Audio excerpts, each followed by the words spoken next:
Bayangkan sebuah kota tua, terbuat dari batu, berdiri di atas bukit-bukit tandus yang disinari matahari timur tengah, sebuah kota yang bagi sebagian orang adalah rumah Tuhan, bagi sebagian yang lain adalah pusat sejarah, dan bagi jutaan manusia, menjadi simbol luka, harapan, dan doa. Kota itu bernama Yerusalem. Hari ini, kita masuk ke dalam perjalanan panjang tanah yang kini dikenal sebagai Israel, sebuah kisah ribuan tahun dari zaman nabi-nabi, kejayaan kerajaan kuno, kehancuran, diaspora, hingga berdirinya negara modern. Ini bukan kisah pendek. Ini adalah sejarah yang membentuk dunia hingga hari ini. Nama Israel bukan nama modern. Ini adalah nama kuno yang muncul dalam tradisi tiga agama besar, Islam, Kristen, dan Yahudi.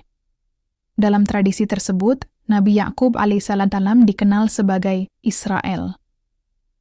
Keturunan beliau disebut Bani Israel, yaitu keturunan dari 12 suku yang lahir dari anak-anak Nabi Yakub. Selama berabad-abad, keturunan itu berkembang, membentuk komunitas, wilayah, dan identitas. Nama Israel menjadi simbol bangsa, bukan hanya istilah keagamaan. Ketika negara modern berdiri tahun 1948, nama itu dipilih kembali. Bukan sekadar nama politik, tapi nama sejarah yang sangat tua. Masa kuno. Dari Mesir sampai Kanaan, kisah bangsa Israel dalam tradisi agama dimulai di tanah Mesir. Bangsa ini hidup di bawah kekuasaan Fir'aun, mengalami penindasan, dan hidup sebagai budak. Dalam tradisi Islam, Nabi Musa alaihissalam dibangkitkan untuk membawa mereka keluar dari penindasan. Kisah perjalanan panjang itu disebut Eksodus, perjalanan berat melintasi padang tandus, menuju tanah yang dijanjikan, yaitu Kanaan. Setelah melewati masa panjang, bangsa Israel membangun wilayah di daerah Palestina. Sekarang, di sana, mereka mendirikan kerajaan kuno, dipimpin oleh tokoh-tokoh terkenal seperti Raja Saul, Nabi Daud, David, Nabi Sulaiman, Solomon. Di masa Nabi Sulaiman, kerajaan mencapai kejayaan. Kuil suci dibangun di Yerusalem, dan kota itu menjadi pusat spiritual, serta kekuasaan politik. Namun kejayaan tidak bertahan lama.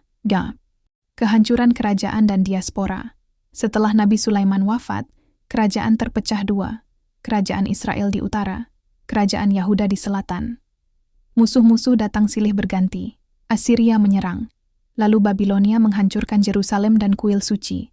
Ribuan penduduk dibawa pergi sebagai tawanan. Inilah awal diaspora, yaitu tersebarnya bangsa Yahudi ke berbagai penjuru dunia. Selama berabad-abad mereka tidak lagi memiliki kerajaan, tidak lagi memiliki negara. Bahkan, banyak yang tidak lagi tinggal di tanah leluhur mereka. Ribuan tahun tanpa negara. Setelah masa kejayaan runtuh, komunitas Yahudi menjadi minoritas di berbagai negara, Timur Tengah, Afrika Utara, Eropa, Rusia. Di banyak tempat, mereka hidup berdampingan secara damai. Namun di banyak wilayah Eropa, mereka dipersekusi, dibatasi haknya, bahkan diusir. Mereka hidup berpindah-pindah tanpa tanah air, tanpa perlindungan, tanpa negara. Di abad ke-19, muncul sebuah ide yang disebut Zionisme, gagasan untuk kembali ke tanah Palestina dan membangun tanah air bagi bangsa Yahudi.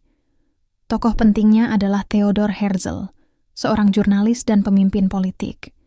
Ia percaya bahwa setelah ribuan tahun diaspora, bangsa Yahudi hanya akan aman jika memiliki negara sendiri. Palestina di bawah Ottoman. Sebelum berdirinya Israel, tanah itu dikenal sebagai Palestina. Selama berabad-abad, wilayah ini berada di bawah kekuasaan Kekaisaran Ottoman, Turki Utsmani. Pada masa itu, masyarakatnya beragam, mayoritas Arab Muslim, minoritas Kristen, minoritas Yahudi. Mereka hidup berdampingan di kota-kota tua, Yerusalem, Hebron, Gaza, Jaffa, Haifa. Namun ketika semakin banyak imigrasi Yahudi masuk ke Palestina pada 1900-an, ketegangan mulai tumbuh, tanah-tanah dibeli oleh organisasi Yahudi dari pemilik resmi.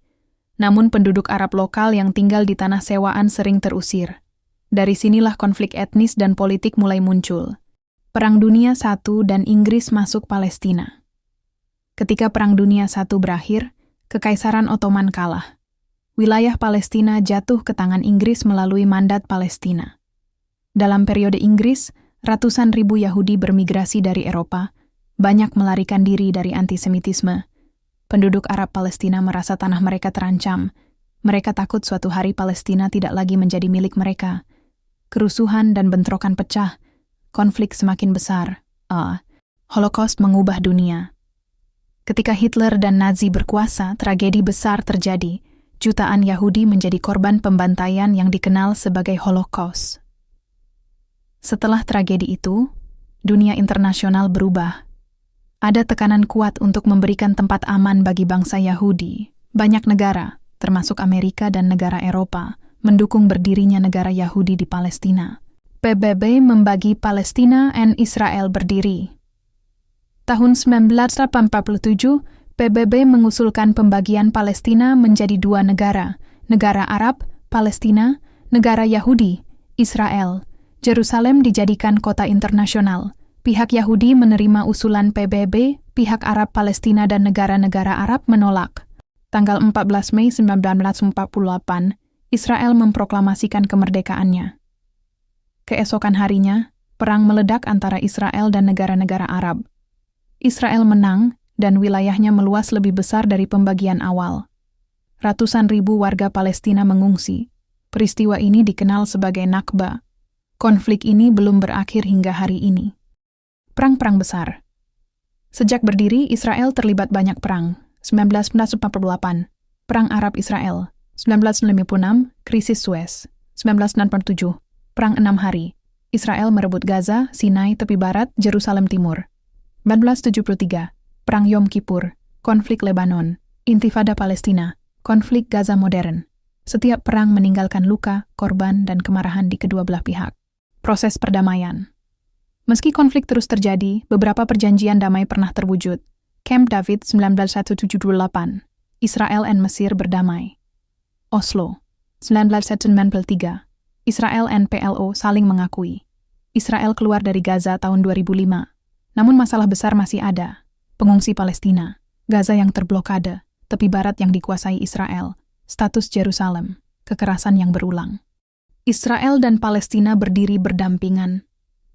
Sebagian negara setuju, sebagian menolak, peta politik terus berubah, perdamaian terasa dekat kadang-kadang, lalu menghilang lagi.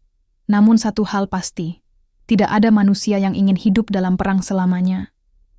Suatu hari, mungkin dunia akan melihat anak-anak Israel dan Palestina bersekolah tanpa ketakutan, bermain di kota yang sama, tanpa memikirkan tembok, senjata, atau tentara.